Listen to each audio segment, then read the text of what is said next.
context clips.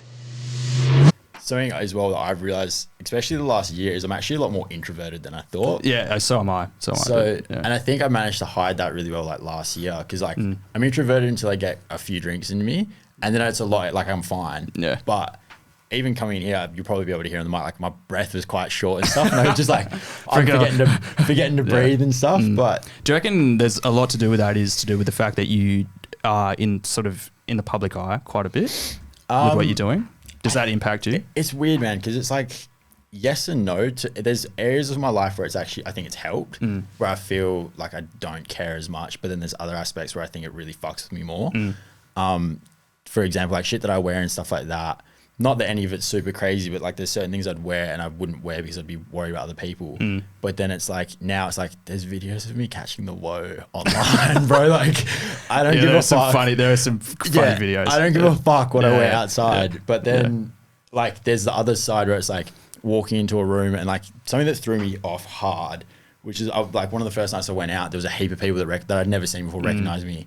And I was like really drunk. Yeah. And I was like, that's really spooky. Because like there was videos and shit, not like bad videos, but like I remember waking up the next morning. It was like one of those moments you wake up and it's like, oh fuck. Yeah. Like, really questioning everything. Yeah. And it's like, I'm sure there was nothing too bad because nothing ever came up. But like shit like that does fuck with me a bit. Yeah. And it's like walking into a room, and it's like that social anxiety sort of kicks in, even though probably no one knows me, because there is sort of that following there. It's like, I don't know if any of these people like know me and don't like me from that. And it's okay. So like you get a little bit worried about whether or not people actually have like a bizarre or like a negative opinion about you. Yeah, and like there definitely is. Like I've come across them before, and that's fine. But yeah, just like having that back thought going into places can be a bit throwing me off a little bit. But yeah. So do you think that? Because like I think the whole social media thing in terms of just overall mental health of people is like quite an interesting and can be quite a tragic topic. Like it sets people up to really be rewarded for really acting in like, not in all cases, but being quite narcissistic and also like definitely can be extremely negative on people's mental health.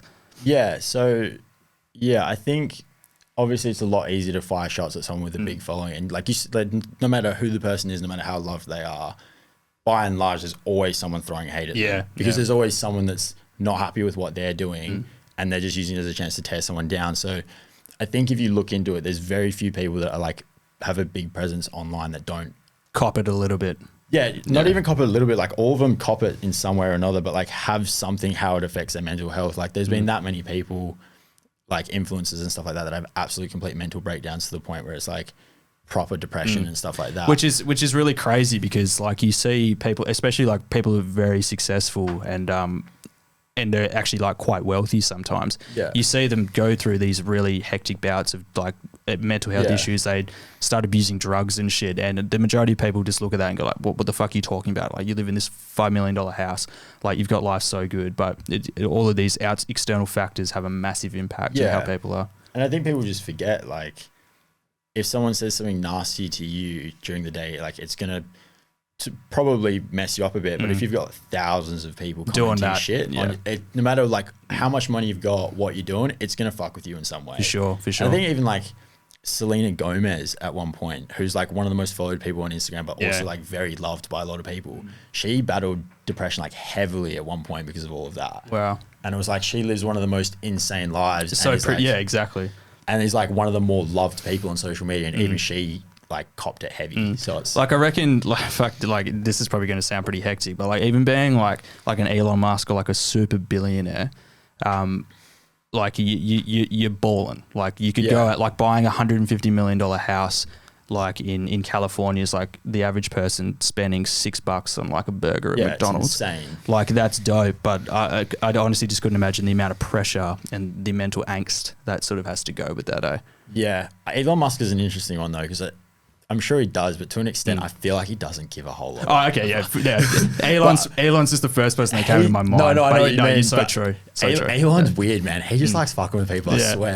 Like, he just wakes up in the morning, he's like, how am I going to fuck with crypto today? Yeah, for sure. It's like, it's like the bull market can continue when I say it does. Yeah. I'm like, no! He's literally just printed millionaires by a tweet. And he's like, oh, sick. All right, and now I'm just going to take it all back. Fuck you all. Yeah, it's pretty crazy. So that thing about Bitcoin and the whole market was just like...